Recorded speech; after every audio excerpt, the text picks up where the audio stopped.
বদলেছে সময়, পাল্টেছে রুচি, উন্নত হয়েছে জীবনযাত্রার মান, কিন্তু সব কিছুর ঊর্ধ্বে নিজের প্রাসঙ্গিকতা অটুট রেখেছে আমাদের প্রিয় খাবার, আমাদের জীবনের অঙ্গ ভাত, যা শুধু খাদ্যাভ্যাস নয়, আমাদের ইতিহাস আর সংস্কৃতির অবিচ্ছেদ্য অংশবিশেষ।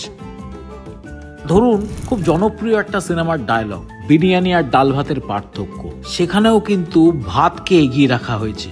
আবার ইয়ার্কি করতে গিয়ে আমরা বলে থাকি নিজেদের মাছে ভাতে বাঙালি বা ভাত ঘুম, সেখানেও কিন্তু প্রায়োরিটি সেই ভাত। আজকের গল্পটা সেই ভাত নিয়ে, আর গল্পের নায়ক ভাত। যাদের নিরলস আর অক্লান্ত প্রচেষ্টায় প্রতিদিন আমাদের সবার পাতে গরম ভাত পৌঁছে যায়, সেই মানুষগুলো চিরকালই থেকে যান অন্তরালে। তবে আর নয়, আজ আলাপ সেরে নেব তেমনই কিছু বিশেষ মানুষজনের সাথে, যারা ধান থেকে চাল ব্যাপারটার পরিণতি দেন। আচ্ছা, তারা নিজেরা প্রতিদিন গরম ভাত খাওয়ার সময় পান তো? চলুন আজ জেনে নেব সেই গল্পটাই।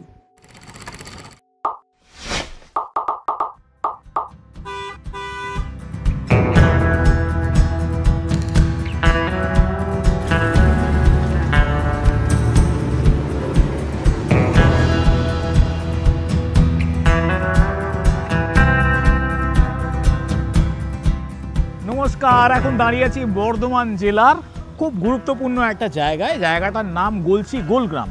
কি এনারা পশ্চিমবঙ্গের one of the largest producer of non basmati পারবয়েল rice. আমাদের নিত্য প্রয়োজনের একটা খুব অংশ, সেটা হচ্ছে ভাত, যেটা রোজই আমরা খাই, কিন্তু চাল থেকে ভাতের যে প্রসিডিওরটা সেটা জানার কোনোদিন সৌভাগ্য হয়নি, সেটা দেখতেই আজকে এসেছি।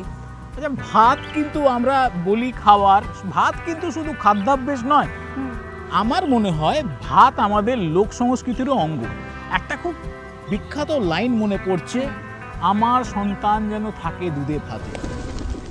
দুধ এবং ভাত, সেই ভাতের প্রাসঙ্গিকতাটা কতটা, হয়তো সেই গল্পই টেনে এনেছে বর্ধমান জেলার RS অ্যাগ্রো ইন্ডাস্ট্রিজে। সঙ্গে থাকুন আর আমাদের সাথে দেখতে থাকুন কিভাবে ধান থেকে চাল ব্যাপারটা পরিণতি পায়। একদমই তাই।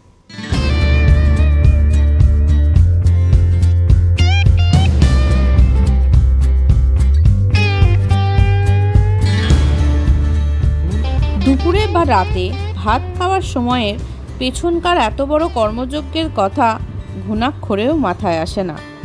আজ সুযোগ এসেছে সব কিছু সাক্ষী থাকার।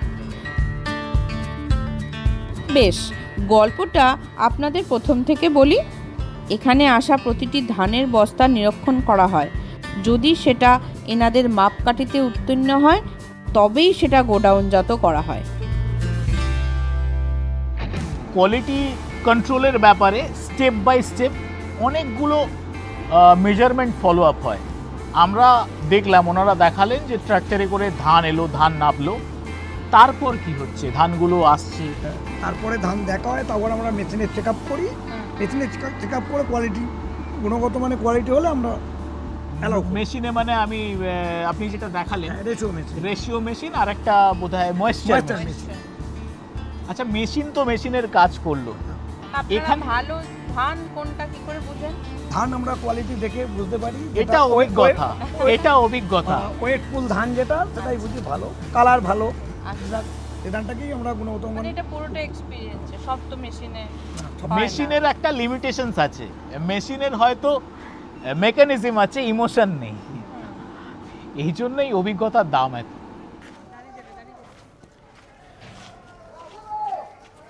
এই আমাদের গোডাউন, হিউজ চাঁদের পাহাড়, বরফের পাহাড়, এটা ধানের পাহাড়। দাঁড়িয়ে আছি ধানের পাহাড়ে। পাহাড় ঘুরতে যাওয়ার দরকার নেই, এখানে এলেই পাহাড় প্রমাণ ধানের বস্তা। আচ্ছা, আপনি তো বললেন এটা একটা গোডাউন, আরও এরকম কটা? আরো দুটো আছে। আচ্ছা, একটা গোডাউনে আনুমানিক কতটা ধান ধরে? 1 লাখ বস্তা ধান ধরে। 1 লাখ বস্তা, একটা বস্তা 60 কিলো। তো ছেড়ে দে ভাই, গুনে যাবে হিসাব। চলুন বাকি জিনিসগুলো দেখা যায়। সুব্রতদা, কি খবর? খুব ভালো আছি। নমস্কার। নমস্কার, কেমন আছেন সবাই? পরিচয় করে দিই, ছোট কাকা আমার, নমস্কার। ইনি হচ্ছেন বাপি কাকু, ইনি দেবু কাকু, দাদা হচ্ছে সুব্রতদা, রনিতা দি। আর একবার আলাপ করিয়ে দিই, এটা হচ্ছে আমাদের সুমন ভাই। RS অ্যাগ্রো ইন্ডাস্ট্রির ওয়ান অফ দ্য ইয়াংগেস্ট কর্ণধার। না থ্যাংক ইউ, বসুন বসুন প্লিজ। আচ্ছা, আমরা মোটামুটি ওনাদের ধানের যে পাহাড়, কি করে ধানটা আসছে, ধানের ক্ষেত্রে কি করে কোয়ালিটি মেজারমেন্ট হচ্ছে, সেগুলো জানলাম। এর পরের যে জিনিসটা জানতে ইচ্ছা করছে, এই ধান থেকে চাল কি কি পর্যায়ের মধ্যে দিয়ে যায়? দেখুন, এই ধান থেকে চাল বিষয়টা দেখতে খুব সোজা, কিন্তু মাঝে অনেকগুলো ধাপ পেরিয়ে যেতে হয়। ধান থেকে প্রথম ধাপ হচ্ছে সেটাকে ঝাড়াই করতে হয়, তার মধ্যে যত ধুলো বালি এগুলোকে বাদ দিতে হয়। তারপরে সেই পিওর ধানটাকে নিয়ে আমরা পারবয়েলিংয়ে স্টোরেজে নিয়ে যাই। ওখান থেকে বয়লারে স্টিম দিয়ে পারবয়েলিং হয়। পারবয়েলিংয়ের পর ওটা ড্রাইং হয়, শোকিংয়ের পর 6 ঘন্টা শোকিং করার পর ওটাকে ড্রাইং হয়। ড্রাইংয়ের পরে আসে মিলিং সেকশনে। এরপরই শুরু হয় টেকনোলজির আসল খেলা। সেদ্ধ করা শুকনো ধানগুলো কনভেয়ার বেল্টের মাধ্যমে প্রথমে চলে আসে ক্লাসিফায়ার বলে একটা মেশিনে, যেখানে ধুলো বালি ময়লা আলাদা করা হয় ধান থেকে। তারপর অপেক্ষাকৃত ভারী ও বড় যে ইমপিউরিটিসগুলো, যেমন পাথরের টুকরো, মাটির টুকরো বা অন্যান্য জিনিসপত্র, সেগুলো আলাদা করা হয় এই ডেস্টোনার মেশিনের মাধ্যমে। এরপর পরিষ্কার ধানগুলোর খোসা ছাড়ানোর পালা, সেটা সম্ভব হয় এই রাবার রোল মেশিনের মাধ্যমে। ধানের খোসা ছাড়ানোর পর ব্রাউন রাইস গ্রেন বেরিয়ে আসে এই সেপারেটর মেশিনের মাধ্যমে। আর যে ধানগুলো পরীক্ষায় পাস করতে পারে না, অর্থাৎ খোসা ছাড়ানো বাকি থাকে, সেগুলো আবার ফিরে যায় আগের পর্যায়ে, অর্থাৎ রাবার রোলে। এতক্ষণ চলছিল চালের গুণাগুণ বজায় রাখার পালা, এবার শুরু হবে রূপসজ্জা। হ্যাঁ, এই ব্রাউন রাইসগুলো 3টে হোয়াইটনার মেশিনের মধ্যে দিয়ে পাস করে। এই হোয়াইটনার মেশিন চালের গায়ে লেগে থাকা ব্র্যান আলাদা করে, তাতে চাল আগের থেকে দেখতে একটু সাদা হয়ে যায়। এই হোয়াইটনার মেশিনেই চাল পলিশ করে এনারা ক্ষান্ত থাকেন না। হোয়াইটনার মেশিনের রূপসজ্জার পর ওয়াটার জেট আর এয়ার প্রেসার দিয়ে চালের রূপটান চলে সিল্কি মেশিনের মাধ্যমে। তাও একবার না, 3 বার। ভাবা যায় পারফেকশনের লেভেল কতটা চূড়ান্ত হতে পারে। এরপর গ্রেডিং সেকশনের পালা, যেখানে আধ ভাঙা বা টুকরো চালগুলোকে গোটা চালের থেকে আলাদা করা হয়। কোয়ালিটি কন্ট্রোলের গ্র্যান্ড ফিনালে এই কালার সর্টেক্স মেশিন। আগেকার দিনে যেরকম ম্যানুয়ালি চাল থেকে কালো মাছি বাছা হতো, এই মেশিন সেই একই কাজ করে, কিন্তু বিদ্যুৎ গতিতে। ইনাদের ডেলি প্রোডাকশন ধরুন এই 100 থেকে 150 টন চাল প্রতিদিন এই মেশিনের মধ্যে দিয়ে পাস করে, এবং অহরহ এই চাল স্ক্যান করতে থাকে মেশিন, এবং যেখানেই কালো চাল বা অপেক্ষাকৃত লাল চাল দেখা যায়, সেটা লেজার পয়েন্টেড এয়ার নোজেল দিয়ে আলাদা করে দেয়া হয়। ভাবতে পারেন কি উন্নত মানের টেকনোলজি এনারা ব্যবহার করেন। কোয়ালিটি কন্ট্রোলের এতগুলো কঠিন ধাপ পেরিয়ে রেডি প্রোডাক্ট পাইপলাইন দিয়ে চালের ধরন অনুযায়ী জমা হয় বিভিন্ন গাড়িতে।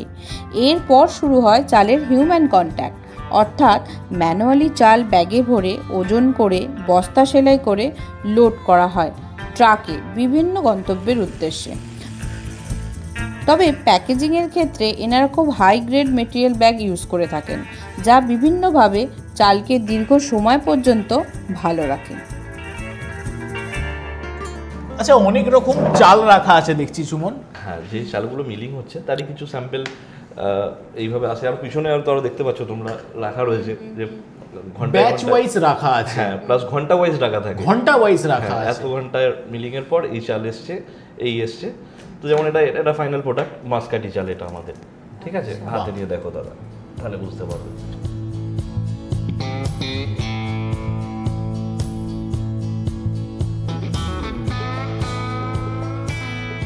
এইটা একটা white colour miniket. White colour miniket, হ্যাঁ, মানে চালের কালারটা একটু সাদার উপর। হ্যাঁ, হোয়াইট। আচ্ছা, এ তো গেল থিওরিক্যাল পার্ট। আমি জানতে চাইছি যে কোনো প্র্যাকটিক্যাল কোনো রাস্তা আছে ভালো চাল জানা? অবশ্যই সুব্রত দা, চলো তাহলে নিয়ে যাই তোমাকে। যাওয়া যাক, দেখি চালটা প্র্যাকটিক্যালি টেস্ট করে।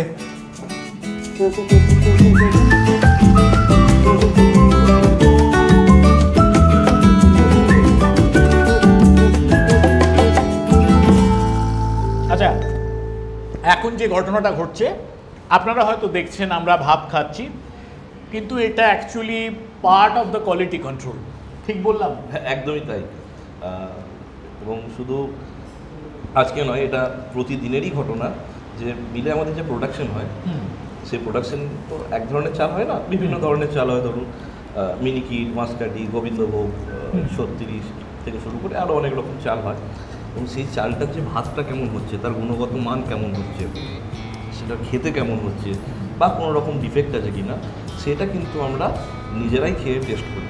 আগে টেস্ট করি, নিজে খাই, তারপর যদি মনে হয় সেটা কাস্টমারকে খাওয়ানো ঠিক হবে বা সেটার কোয়ালিটি ঠিক আছে, তারপরেই আমরা সেটা কাস্টমারের কাছে পৌঁছাই। এবং শুধু এখানে মানে আমরা বলে নয়, সমস্ত যারা এখানকার স্টাফ থেকে শুরু করে এবং হ্যাঁ, ওদের এই ওয়ার্ক কালচারটা কিন্তু আমার খুব ভালো লাগলো যে ওদের প্রচুর স্টাফ, মানে একটা এত বড় কর্মযোগ্য মানে শখানেক লোকের ব্যাপার, সবাই সবাই একসাথে এই হলে একটার পর একটা ব্যাচ ওনারা খাওয়া দাওয়া করেন। হঠাৎ করে এসে দেখলে মনে হবে কোনো ঘরোয়া অনুষ্ঠান বাড়ি হচ্ছে।